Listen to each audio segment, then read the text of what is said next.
Michael Jackson there. 105.7 Light FM. Morning all, I'm Dave. We're at 8:41 here. It's 19 before 9. Advisory services offered through Second Half Financial Partners, LLC, an SEC-registered investment advisor. The opinions voiced and information provided in this material are for general informational purposes only and are not intended to provide specific advice or recommendations for any individual. To determine which investments are appropriate for you, please consult with a financial advisor. Second Half Financial Partners, LLC does not provide tax or legal advice. Please consult your tax or legal advisor regarding your particular situation. And boy, would advice be handy right now. Wall Street report. Let's find out what's going on with your money in New York and elsewhere with the resources of Philip Statler from Statler Financial Services in downtown Sebring. Well, we just didn't manage to panic yesterday for all the saber rattling that was coming out of Washington, did we, Philip? We didn't, Dave. I mean, yeah, we had a little tinge of red, but nothing drastic when you look at the overall last few days that we've seen in the markets last week. I can't complain about a little pause yesterday. Yeah, absolutely. After the run-up we've had, the Dow yesterday was down by just 5 points. S&P lost $17. NASDAQ lost $64, which is kind of a normal sifting and winnowing day just to make the vote less than unanimous. The Russell 2000 gained about 0.58%, and that was enough to set a new both intraday and closing record for the small stock index. I was saying before we went on the air, boy, if President Trump ever carried through on all of those Armageddon threats that he's making, trying to get Iran back to the bargaining table, I got a sneaking hunch we'd fall out of bed like nobody's business, because they're at the point right now where they're starting to recognize these are negotiating positions and not actual threats like we had a couple of weeks ago in a panic, right? Well, it seems to be that way. But when you talk about geopolitical stuff, you really just never know. I mean, that has been his posture. But let's face it, it is President Trump, and he could change directions very quickly. Absolutely. President Trump's known for that, and heaven knows you can't trust the Iranians to keep a consistent position. So, I mean, it's basically two completely unpredictable quantities going at loggerheads with each other, and nobody knows for sure what's going to happen. Right now, there's no new news to speak of. The Iranians still say the Strait of Hormuz is closed. We boarded that Iranian ship and blew up its engine room the other day, and we're looking at, I'm trying to remember, what is it? Tomorrow, the ceasefire is supposed to end, and President Trump has been saber-rattling all day about how he won't extend the ceasefire and all of the world will end when it ends up and all of that. And I like I said, I was amazed that the market didn't react negatively to it, but it really didn't. I mean, it was like I said, you get a half a point down on an index. That's kind of a normal day these days, isn't it? It is. That you can't discount that, but it's there's going to be little ups and little downs. That's definitely nothing to get excited about compared to some of the days we've seen before. But President Trump was just on the phone with CNBC. They were interviewing him, had a short phone call with him, and he said, that he would not commit to extending the ceasefire even if they made progress today. So he's holding some of those things really close to the vest right now. Yeah, I like the term. Would not commit to extending the ceasefire. That's a little change in language from what he was using yesterday. Oh, yes. He was like, I don't want to extend it. That was kind of really his words. I don't want to extend it.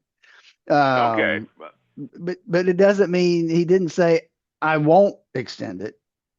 I don't want to have to extend it. That little different verbiage there. Yeah, I was going to say, it sounds like a modification of the verbiage just a little bit, and that little bit can mean an awful lot when you're talking about international relations. So we'll keep our fingers crossed on that. A whole bunch of other tidbits are changing the market and making things change today. The big news at the end of the day yesterday on the business front was, holy crud, Tim Cook is finally going to retire from Apple. He's got a new head honch that he's appointed, and John Turnus has been at Apple almost as long as Tim Cook has been. So on actual results, may not change all that much, but boy, when you change CEOs at a $4 trillion cap company. That kind of makes the investors sit up and take notice, doesn't it? It does. I mean, that is when you're that big of a company and there's a change in CEO, there's always a little bit of uncertainty about what's going to happen. Now, one of the things I did see, at least a headline, was about Turnus, is that he's really up to the challenge for fixing the company's AI strategy. And I think I read where Cook's still going to be around. He's going to be chairman of the board, Yep. just not going to be running day-to-day operations. And he'd alluded to the notion that the public forward facing of the company, in other words, when it gets hauled up before Congress, probably still going to be Tim Cook. He's the PR expert. Yeah, so I think there's really not a lot of change there. Not absolutely gone. The other thing I know the watchers are going to be watching today, President Trump's nominee to replace Powell on the Fed chair position, Kevin Warsh, he gets to get hauled up before the Senate this morning at 10 a.m. And all of the liberal-leaning sites have been busy putting out all of the quote-unquote shady financial deals that he's struck over the years, quote-unquote, because my understanding is he's filthy rich, which shouldn't offend anybody, but depending upon which way your politics lean, a lot of the left websites, I guess they think that the chairman of the Federal Reserve should come off of the welfare rolls or something. They don't like the fact that president nominated a rich guy to run the biggest bank. Yeah, that's and there's some question about holdings, and I was reading an article yesterday, as far as one thing that the Fed's not allowed to do is they cannot invest in banks because obviously they regulate banks, right? And so evidently he does have an investment in a fund that specifically has a couple banks in it, and I think that's raised a few hairs. That was one of the paragraphs I saw in one of the articles, and I was saying, well, okay, divestiture is pretty common when stuff like that happens. It didn't strike me as being earth-shakingly big, but it was about 8 pages on a CNN website that I was kind of almost giggling at. It doesn't take much some days. Not much, especially when you're CNN. Good news. Well, it's kind of good news. JetBlue's CEO said they are not considering filing for bankruptcy. The rumors were out a while ago, but when your CEO has to make a public announcement that you're not going toes up, that's never good news, is it? No, it's not. I actually saw them kind of mentioned the other day when I was reading the whole United American quote merger possibility, actually roped in JetBlue as well somewhere in there. No, they could buy JetBlue with their coffee fund if they get as big as they're talking about being. But yet, Dave, they wouldn't let JetBlue merge and buy Spirit. Really? And so now Spirit's gone. Spirit's basically gone now. So I've completely forgotten that. I've completely forgotten. You're right. That makes no sense. We can talk about United Airlines merging with American, but JetBlue and Spirit couldn't merge. Yeah, that just befuddles me.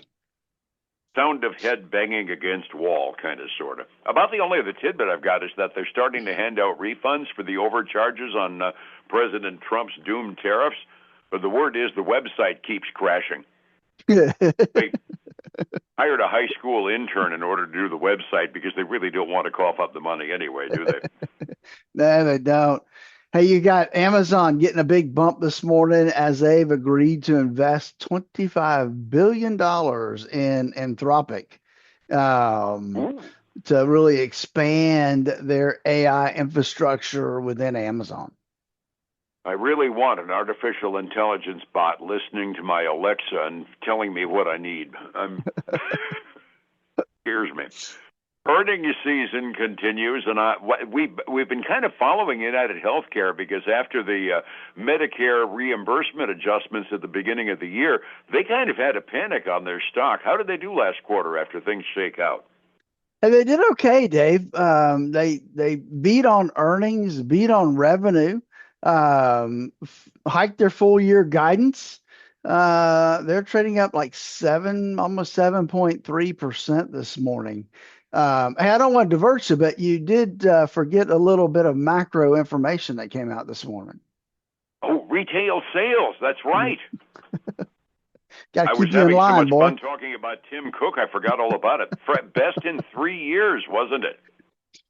It was up. I didn't see the actual whether it was the best we've had, but it was 1.7% increase in U.S. retail sales.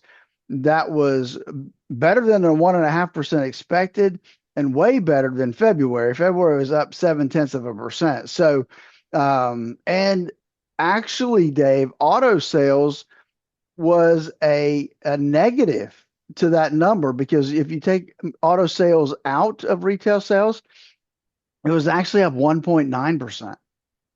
Woo-hoo. Yeah, my headline said it was a 3-year high for a jump in retail sales. So we're still burning plastic just fine, aren't we? It seems to be that way. Evidently. Sorry about that. I completely forgot that. I was so fascinated by watching Tim Cook and his reasonable facsimile. Hey, we do have a couple other household names that have reported. 3M, the sticky note people, Scotch tape people, they reported. They had an okay quarter, but they kind of a mixed result. And then, of course, their forward guidance wasn't exactly what was expected. They're trading down 3.75% this morning before we get going. And then the other one, two other ones I want to mention. D.R. Horton, because it's kind of home sales, which is kind of a bellwether for how real estate's doing. They had a good quarter. They beat on earnings, beat on revenue, and so good for them. They're moving up, man, almost 7% today, Dave. Wowzers. Yeah, nice bump Good there. news out of a home builder. Absolutely. Yeah, but let's look at retail. Tractor Supply, a local company, or at least we have a local store here. They had a little bit of an issue, disappointing earnings and revenue numbers as far as what we're looking at there. And so they're trading down 4% this morning. Well, shucks. And the one we got here is not having a good day with Rural King opening up right at the road from them either, I'd imagine, right? I bet not. I mean, you can spend all day there. Yeah, I think so. Resetting up the table, it was just, let's call it going sideways yesterday. Everything was red in the major indexes, but not catastrophically. 45 minutes before we open, what are we looking at? Now, we've got some green ink on the index side anyway, Dave. The Dow is up about 0.5%. S&P 500 is up almost 0.3%, as well as the NASDAQ 100. And then the Russell 2000 is up almost 0.25%. However, on the other side of the coin, the commodity side, we've got a bunch of red. Silver trading down today, almost 1.5%. Gold's down between 6 and 0.7%. And crude oil, it's kind of flat right now, I'd say. That $87.38 a barrel. Ooh, that's down from my delayed quote, though, so I'm happy to see it. I'll take any good news I can get. Looking across the ponds, the Asian Rim overall relatively optimistic. The Australian market's the only red ink in the bunch. Mainland Chinese markets closed fractionally up at the 6 a.m. close this morning. Europe, on the other hand, still nervous about the Gulf of about the Red Sea and the Straits of Hormuz. Everything's pretty much red in the European community, not big time. But the average European index is down about 0.1% halfway through their trading day. Getting my retirement together takes a plan. You specialize in those, Philip. How do I get a plan so I can retire someday?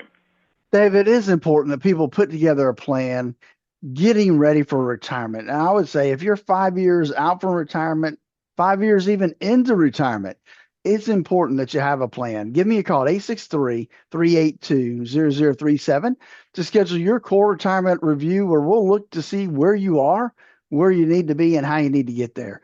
And then catch the Statler Financial Radio Show this weekend, 6 a.m. and noon on Saturday, 10 a.m. Sunday morning on Highlands News Talk, 7:30 a.m. and 95.3 FM. And newstalk730am.com. I thank you so much, my friend. We'll catch you tomorrow and update everybody then. Fair enough? All right, man. Have a great day. Thank you. It's 105.7 Light FM and Statler Financial Services, Philip Statler. Hey, folks, again, I want to thank you for joining us today. I hope your day starts off well. I look forward to speaking to you again tomorrow. Take care.